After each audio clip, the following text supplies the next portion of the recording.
You know those pieces of wisdom you hear all the time? The ones that sound really deep, but when you try to actually live by them, they seem, well, kind of impossible? Today, we're diving into one of the most famous and most confusing of them all. We're going to try and make sense of what feels like a totally impossible command. So where does this all start? It starts with one single, incredibly popular line from the ancient Indian text, the Bhagavad Gita. You've probably seen it on a motivational poster or quoted somewhere online. Focus on the work, not the fruits.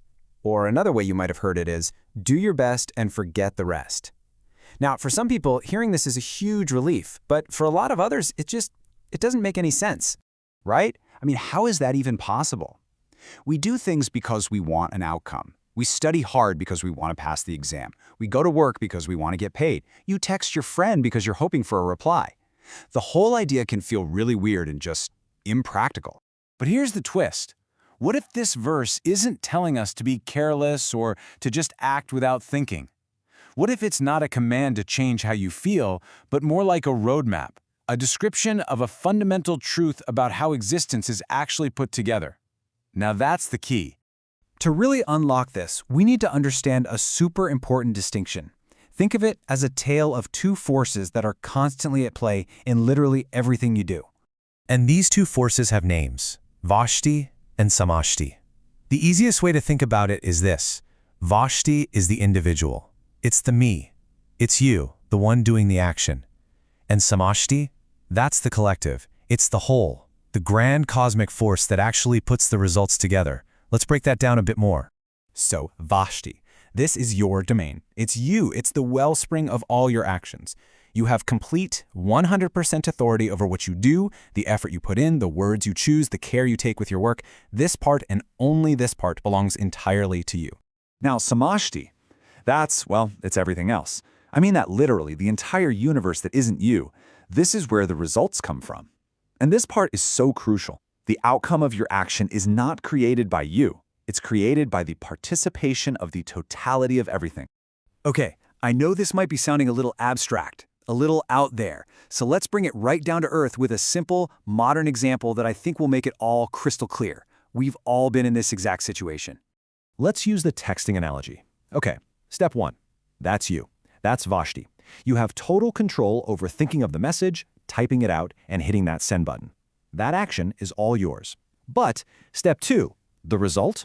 Whether they reply, when they reply, what they say in that reply. Oh man, that is pure Samashti. It depends on their mood, their phone signal, what they're doing right then, their entire life history up to that moment, a million factors you have absolutely zero control over. And this isn't just a cute metaphor. This is how it works for everything. You can prepare perfectly for a job interview, but the outcome depends on the interviewer's mood. You can pour your soul into making a video, but whether it goes viral depends on 1,000 different factors in the market. Your action is always yours. The result always belongs to the universe. Okay, so if our actions go out into this huge collective, the samashti, how does it actually respond, How does the universe text back? The idea is pretty simple, actually. Every single thing you do creates an echo, a ripple. Nothing just vanishes without a trace. It leaves a mark. And that echo, that natural, inevitable response from the collective, that's really what we're talking about when we say karma. It's not some cosmic punishment system. It's just cause and effect on a massive scale. And this echo doesn't always come back in some big, obvious way. Sometimes it comes back inside you. You know that feeling of confidence you get from an act of integrity, or that nagging guilt from a lie? It can come back through other people. Your reputation is just the sum of all those little echoes.